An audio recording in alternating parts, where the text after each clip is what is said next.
नमस्कार, मैं हूं मनोज सिंह और आप देख रहे हैं Vikramshila academy Lucknow YouTube channel. आजकल अंतर्राष्ट्रीय परिदृश्य में भारत और कनाडा के बीच विवाद चर्चा में बना हुआ है और जिस तरीके से G20 के दौरान कनाडा के जो प्रधानमंत्री थे जस्टिन ट्रूडो, उनका विमान खराब हुआ और 2 दिन तक वो यहीं पर रुके रहे और उसके बाद जब वो कनाडा गए तो उन्होंने वहाँ की संसद में भारत के ऊपर आरोप लगा दिया अपने एक कनाडाई नागरिक निज्जर की हत्या का आरोप। और सिर्फ आरोप ही नहीं लगाया बल्कि भारतीय दूतावास के एक डिप्लोमेट को भी कनाडा से निकासी का आदेश दे दिया। निश्चित रूप से भारत की तरफ से इसकी प्रतिक्रिया होनी थी। भारत ने इसका तीव्र विरोध किया। कनाडा के भारत स्थित राजदूत को विदेश मंत्रालय ने बुलाया और कड़ी आपत्ति दर्ज की कि बिना किसी सबूत के कनाडा के प्रधानमंत्री अपनी संसद में किस तरीके से भारत के ऊपर आरोप लगा सकते हैं और हमारे डिप्लोमेट को इस आरोप में वो कनाडा से निष्कासित कर सकते हैं। प्रत्युत्तर में भारत ने भी कुछ कड़े कदम उठाए और भारत में स्थित कनाडाई जो दूतावास है वहाँ से एक डिप्लोमेट को भारत ने निष्कासित कर दिया। साथ ही एक बहुत बड़ी घोषणा की जिसकी चर्चा पूरे विश्व में हुई। भारत की तरफ से ये घोषणा की गई कि कनाडा के नागरिकों को भारत वीज़ा नहीं देगा, वीज़ा यानी भारत आने की अनुमति। और इसी के साथ वीज़ा शब्द या वीज़ा जो है वो पूरे हमारे देश में चर्चित हो गया कि आखिर ये वीज़ा क्या है। हालांकि तमाम लोगों को पता है लेकिन बहुत से लोग कंफ्यूज रहते हैं कि वीज़ा और पासपोर्ट होता क्या है, या वीज़ा पासपोर्ट एक ही तो नहीं है, या ये होता क्या है। तो सबसे पहले पासपोर्ट पर हम लोग बात करते हैं कि जब हम विदेश यात्रा करते हैं, अंतर्राष्ट्रीय परिदृश्य में जब भी कोई बंदा विदेश यात्रा करता है तो उसका जो आइडेंटिटी प्रूफ है, यानी वो किस देश का नागरिक है, उसका एड्रेस या उसका जो निशानी है या उसका फोटोग्राफ क्या है, तो ये पासपोर्ट तय करता है। यानी पासपोर्ट बेसिकली फॉरेन जो ट्रैवलिंग है, विदेश यात्राओं जो हैं उसमें किसी भी देश के नागरिक की सिटीजनशिप को तय करता है। हर देश के अपने अपने अलग अलग पहचान पत्र भी हैं। जैसे हमारे यहाँ आधार जो पहचान पत्र है उसको हमारे देश के अंदर मान्यता मिली है, लेकिन जो पासपोर्ट है वो पूरे विश्व में एक तरह से आइडेंटिटी प्रूफ का या आइडेंटिटी कार्ड का प्रतिरूप है। तो ये तो हो गया पासपोर्ट। अब हम बात करते हैं वीज़ा की। तो जैसे हम अपने किसी रिश्तेदार के यहाँ या मित्र के यहाँ जाते हैं और फ़ोन करके पूछते हैं कि भाई हम आ सकते हैं, आधे घंटे के लिए आना चाहते हैं या 1 घंटे के लिए आपसे मिलने आना चाहते हैं, तो वो अपनी सुविधा अनुसार फिर वो हमसे बोलता है कि हाँ भाई आप आ जाइए। तो सेम वैसे ही वीज़ा है। अगर किसी देश का नागरिक दूसरे देश में जाना चाहता है तो उस देश से वो अनुमति लेता है जिस देश में वो जाना चाहता है, और यह अनुमति ही वीज़ा कहलाती है। वीज़ा का फुल फॉर्म है VISA, यानी विजिटर्स इंटरनेशनल स्टे एडमिशन।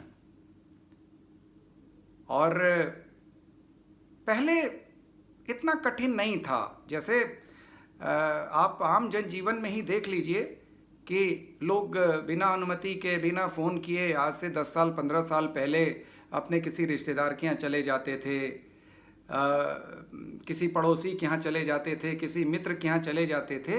तो पहले वैश्विक परिदृश्य में भी ऐसा नहीं था। ये जो प्रतिबंधों की जो शुरुआत हुई है या अनुमति लेने की या वीज़ा लेने की शुरुआत हुई है, मुख्य रूप से प्रथम विश्व युद्ध के बाद सामने आई और वीज़ा प्रक्रिया जो है वो पूरे विश्व में चालू हो गई। सामान्यतया कुछ देशों का आपने देखा होगा कि वीज़ा मिलना बहुत कठिन होता है।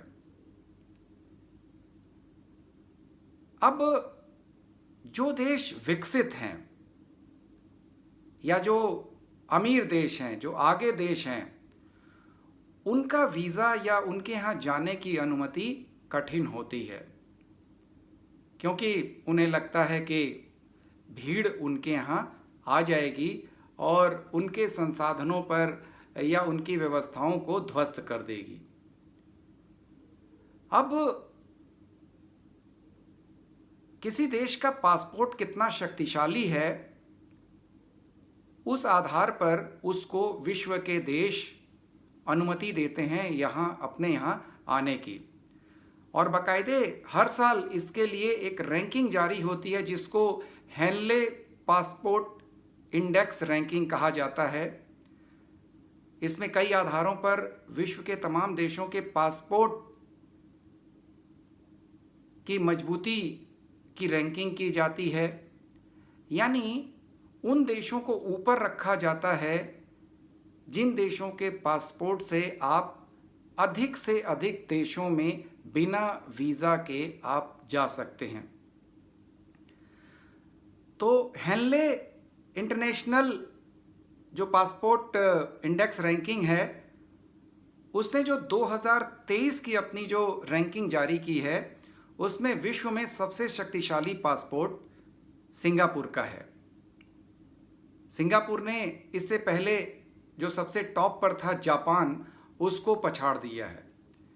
अब हम बात करते हैं कि आखिर सिंगापुर का पासपोर्ट इतना शक्तिशाली क्यों है।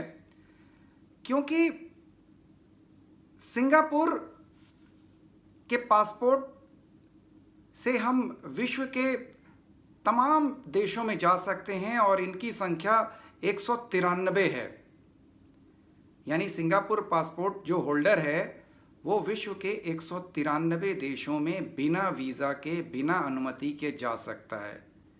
यानी वीज़ा फ्री वो जा सकता है वहाँ पर, या ऑन अराइवल वीज़ा उसको मिलता है। इसी प्रकार से अगर हम भारत की बात करें तो भारत का भी वीज़ा लगातार, भारत का भी जो पासपोर्ट है वो लगातार मजबूत हो रहा है। और इस वर्ष यानी 2023 की हेनले पासपोर्ट इंडेक्स के अनुसार भारत का जो पासपोर्ट है वो रैंकिंग में 80वें स्थान पर है और 5 अंक का इसमें सुधार हुआ है। पहले ये 85वें अंक पर था। यानी अगर भारतीय पासपोर्ट होल्डर कोई है, यानी हम और आप अगर हैं, तो हम अपने पासपोर्ट के साथ विश्व के 57 कंट्रीज़ में हम बिना वीज़ा के जा सकते हैं। यानी उन देशों में जाने के लिए हमको वीज़ा की अनुमति नहीं पड़ेगी, या उन देशों में पहुंचकर ऑन अराइवल वहाँ के एयरपोर्ट पर हम वीज़ा हासिल कर सकते हैं। तो निश्चित रूप से हेनले जो इंडेक्स जो बनाता है वो ताकतवर पासपोर्ट की रिपोर्ट बनाता है। अब ये जो मजबूत देश हैं वो कौन कौन से हैं? तो नॉर्मली जितने विकसित देश हैं, अमेरिका है, चीन है, जापान है, रूस है, यूरोपियन यूनियन के देश हैं, ये इनके वीज़ा बहुत इनके जो पासपोर्ट हैं वो बहुत मजबूत होते हैं। ये तो दूसरी जगहों पे बिना वीज़ा के जा सकते हैं, लेकिन मज़े की बात है कि इनके यहाँ का वीज़ा बहुत टफ होता है। इनके यहाँ अगर किसी को आना है तो बहुत नखरे मारते हैं ये लोग, तमाम चीज़ों को ये तय करते हैं। तो आपने जान लिया कि हेनले रिपोर्ट के अनुसार या इंडेक्स के अनुसार विश्व का सबसे ताकतवर जो पासपोर्ट है वो सिंगापुर का है, और विश्व का जो सबसे कमज़ोर जो पासपोर्ट है वो अफ़गानिस्तान का है।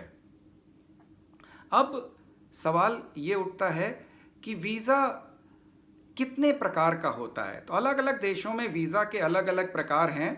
बेसिकली जब आप किसी देश से वीज़ा मांगते हैं तो वो आपसे पूछता है कि भाई आप हमारे देश में क्यों आना चाहते हैं।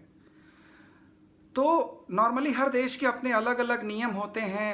अब सामान्यतः लोग दूसरे देशों में घूमने जाते हैं, तो इसके लिए भाई अगर आपसे पूछा गया कि भाई क्यों आना चाहते हैं, तो जी घूमने आना चाहते हैं, तो उसके लिए टूरिस्ट वीज़ा मिलता है। इसी तरह से व्यापार के सिलसिले में भी जाना पड़ता है, तो उसके लिए बिज़नेस वीज़ा होता है। पार्टनर वीज़ा भी एक प्रकार का वीज़ा होता है कि आप किसी विदेशी नागरिक से विवाह करने के लिए जा रहे हैं या कुछ और इस चीज़ के लिए जा रहे हैं, तो पार्टनर वीज़ा होता है।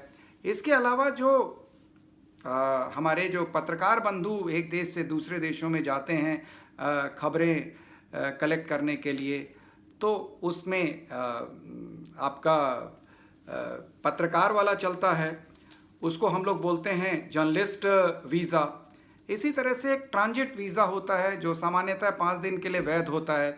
जैसे मान लीजिए कि आपको लंदन जाना है। लंदन जाने के लिए आपकी फ़्लाइट दुबई में उतरती है और चूँकि आपका वीज़ा तो लंदन का है या इंग्लैंड का है, लेकिन चूँकि आपका जहाज़ बीच में दुबई में उतर रहा है और कनेक्टिंग फ़्लाइट है, तो इन स्थितियों में दुबई अपना ट्रांजिट वीज़ा देता है जो 5 दिन के लिए मान्य होता है। आप वहाँ पर उतर करके 5 दिन के लिए वहाँ पे रह सकते हैं और फिर कनेक्टिंग फ़्लाइट आप लंदन की ले सकते हैं। तो कनाडा को जिस तरीके से भारत सरकार ने कनाडा के नागरिकों को वीज़ा देने से इनकार कर दिया है, उसके बाद से वीज़ा काफ़ी चर्चित हो गया है। अब अगर हम बात करें कि कनाडा पासपोर्ट को हेनले जो पासपोर्ट रैंकिंग है उसमें कौन सा स्थान मिला है, तो कनाडा का पासपोर्ट भी भाई मजबूत है, 5वें स्थान पर है। और कनाडा के पासपोर्ट होल्डर विश्व के 187 देशों में बिना वीज़ा के जा सकते हैं या वीज़ा ऑन अराइवल की उनको परमिशन है।